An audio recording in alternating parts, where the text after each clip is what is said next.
a lot of our world talks about pace of change, how consumers are changing, how they're looking at content in different ways on different platforms.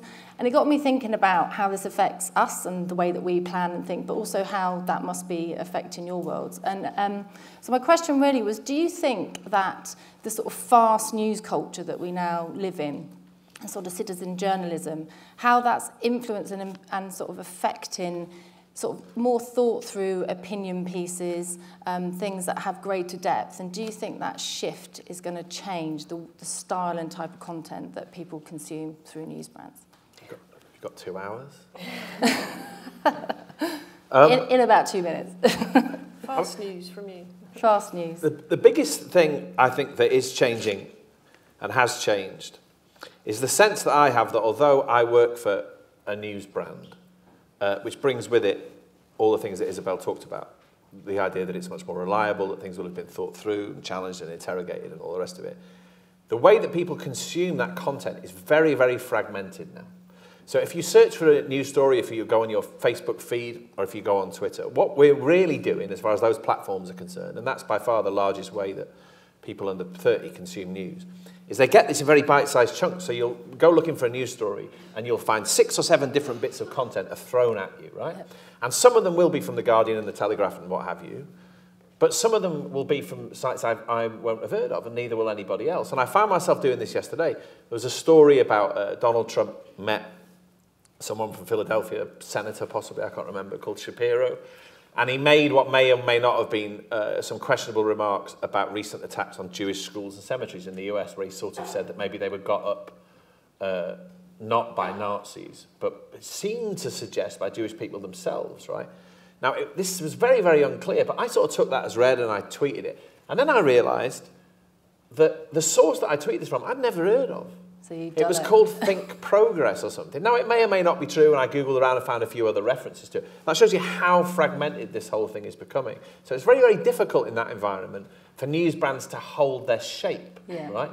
And that, I think, is a concern. Yeah. And it's a concern that Google and Facebook in the era of fake news seem to be affecting to be more aware of and making changes to address, but I'm not sure of how confident I am of that. And it means that although, because I'm old-fashioned, and I still get a paper delivered every morning, you know, I live in Somerset where they still do that, you know. Not milk, but we get I was paper. about to say any milk. I think of that, right? Here's The Guardian, here's my piece next to Gary Young's piece, next to something that Patrick Winter's written about international diplomacy. Now, increasingly, that's not the way people consume it at all. It'll be me next to some lunatic who's written that Donald Trump said this yesterday, next to something Isabel's written, next to something else. It's very, very different, and I think it brings with it all sorts of challenges. I think that the methodology of journalism has changed unbelievably since I entered the industry, and definitely not for the better, which is why I think the role that you guys play is so important. And the reality is, you know, when I started out, if we were pursuing a tip-off or a story, we'd heard something, the first thing you do would be get in your car or get on transport and get to the site of whatever was happening, where you would talk to the people who were affected.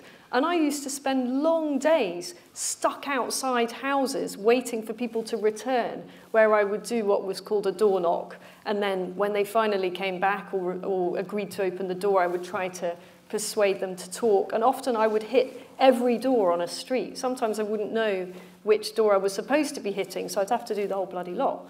So you were out there, what we called on the road the whole time. And now people are not getting sent on stories because there is so much pressure to keep producing, you know, to actually feed the beast, what we call journalism, that reporters are tied to their desks. I think because of the declining advertising revenues that we all, much as we'd like to pretend isn't happening, we have to acknowledge it is. Papers are employing people younger and younger, and they are not skilled at actually going out there and making a story real.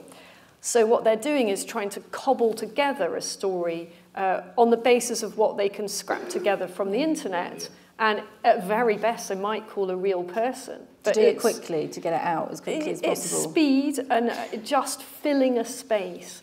And that is quite depressing. But I would say, on a more positive note, that style of journalism hasn't completely taken over, far from it.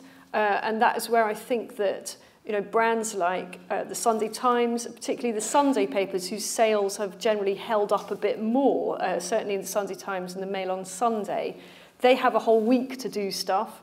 It never feels like a week, but anyway, they have a lot longer, and they can actually go out and get to the nub of a story. And that, to me, is what I went into journalism to do. I don't know how many people ever go into journalism to sit at a desk. You might just as well be working in a call centre. But luckily, the call centre approach to journalism, even if they're even bothering picking up the phone, hasn't taken complete grip as fast as some of us might have feared. The danger with it is that's exactly when it starts to blur. In the sense of any depth of reference or interrogation of sources, something put up by the stereotypical Macedonian teenager will not read that different from an example of journalism, and it's not treated any differently by Google or Facebook. The Guardian told me to emphasise that I'm speaking in a personal capacity here. The danger with Google and Facebook, which we're faced with, is that they're not emphasising that. In their search results, it's completely arbitrary in what goes on to people's so-called news feeds. And ideally, from this moment of great sort of panic about all this, which I think is very, very justified, they will begin then to privilege stuff which does come, not necessarily from newsbrands. This isn't about a closed shop in which the only news outlets are the Telegraph, the Mail, the Guardian, and all the rest of it, but at least stuff which is reflective of journalism being journalism, so that that distinction is made clear. Because at the moment it isn't.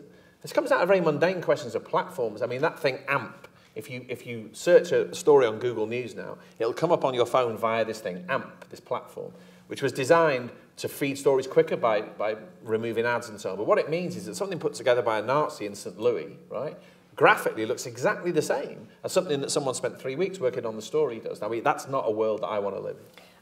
Just another kind of techie point that I would make, which has really changed the way news is delivered, is that when you're filing for a news website like the Mail Online, there is no copy limit. I mean, the stories just go on and on and on. Now, if you've got 3,000 words or however much you like, you can just chuck everything at it. Whereas when you're writing for a traditional newspaper, you are given a word count. So every story you will ask, what's my word count on this? And it could be anything from, I don't know, 100 if you're writing a nib for the Sun to, you know, if it's a long read in the Sunday Times, you might get, if it's a feature, you might get 2,000 words. But that will hugely influence the content of your story, how you prioritize everything. If it's limitless, then, you know, that really is going to shape what you include and you don't include. You just chuck it all in. Yeah. And obviously, Don, you've done a lot of work within the video space, and we talk a lot in our industry about the rise of video, and again, going back to sort of consumers and the way that we're addicted to our phones, and that's how we consume a lot of our content. Do you think that news brands have kept pace with that change? And if not, or if so, what you think the changes will be coming to sort of keep a bridge of ultimately how people want to consume content? I mean, some news brands have kept pace with it and some haven't. Again, we're in the midst of this uncertain moment, so we're not quite sure how all this is going to settle. But on the assumption that Facebook remains a very dominant way that people increasingly get their news, then video is hugely dominant within Facebook. I mean, you think now, I try not to go on Facebook that often because I don't care about what my friends had for dinner, you know. But at the same time, when you go on it, you'll see, you know, the stereotypical Facebook experience now is you'll see a silent video with subtitles on it, and it's up to you whether you watch it. And that is increasingly the way that people kind of get their news. So you have to keep pace with it. I mean, I would say this, now the Guardian has kept pace with it pretty well. Other papers have sort of dipped their toe in it and retreated. Yeah. So the Sunday Times, for example, seemed to be quite keen on video for a while. It seems less so now. The Financial Times, I think, does quite a lot of video content. I think the Wall Street Journal certainly does. So I don't see any route towards the future that doesn't include large bits of this. But it's very, very, very uncertain. And then even for us, you know, I say we've kept pace with it. The difficulty then is that someone's at a bus stop and watches your video for 10 seconds. Or they just see the subtitle bit saying, I don't like immigrants, and they go, well, isn't that great? And then that's by no means the nuanced, subtle point you were trying to get across and so on. So it's replete with pitfalls. But I think yes, video clearly, self-evidently, is going to be a big part of what journalism is all about. And journalists will have to go out with phones and cameras and video capture devices and get on with it. I mean, the elephant in the room is, of course, money. And, you know, it costs a huge amount of money to do everything. You know, one thing to produce a story at a desk, you know, over the phone, bashing out the words. Another thing to be going out like you are and creating this video footage. I mean, you went to America. I don't know how many trips you've done. I'd love to know later. You might tell me secretly how much it costs, you know, for the Guardian to employ you too. In fact, we stay in Premier Inns that eat Wetherspoons. I'd never have guessed. We're cheap. You have to be. I mean, that's the other thing. Your great delusions of lunchtime booze, you know, and all of that are out the window, aren't they? That world doesn't really exist anymore. Yeah. So I think money is crucial in shaping the extent to which papers and news brands can keep up, however much they might want to keep up. You know, if you're asking all your journalists to multitask the whole time, something's going to give. It's either the quality or the quantity. So we have to advertise more and pay more for it. Please do. Okay, excellent. Good. I'm glad we got that point in. Fake news. I can't sort of have you guys up here without sort of asking you about that. But I guess I was thinking about it more from a cultural point of view, and how we even created this world of fake news, because ultimately it's been driven by people wanting to click on things, being interested in those headlines. And I was thinking, how responsible do you think news brands are for creating that culture in the first place? This is where you talked about the difference between the Mail and the Mail Online. Because to me, there are some similarities in terms of the types of news stories and what people believe and what people don't believe. It moves on a continuum, doesn't it? So that clearly there have been occasions when news brands have played hard and fast with the facts and been a little too loose. It's not like making stuff up, right? Like the Pope backs Donald Trump. Or I read the other day, President Obama, just to make this clear, if anyone was tweeting, this did not happen. President Obama's been busted in Hawaii with a car boot full of cocaine, I read yesterday, you know. It's not making stuff up, but once you're in the province of sort of single source stories for the sake of a splash and so on, I think you're in dodgy territory, and there's a continuum there. And in the same way, I mean, the nature of this political moment, or political stroke media moment, is that, you know, Republican politics to some extent birthed Donald Trump, right? And politics left and right to some extent birthed Brexit.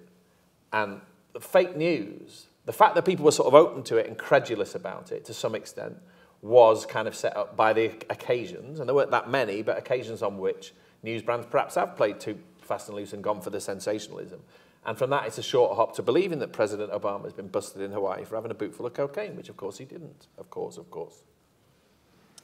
I mean, I think that a story that can start out as legitimate or, you know, full of caveats, and this might be the case, these are the early reports we're getting, and, you know, at the moment we've only got it from one person, but, you know, we're not sure, which all newspapers are in the business of doing. You know, you want to be first to break the story. Quite quickly gets turned into fact or something completely different by all manner of other users who then pump out a different version that suits their own agenda.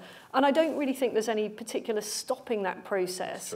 And I think that really just goes back to what I was trying to express in my presentation, which is eventually things come full circle and people will go back to the trusted sources. Now, those trusted sources can actually be incredibly frustrating. I think back to, when like Michael Jackson died or something, I was like, oh my God, Michael Jackson died.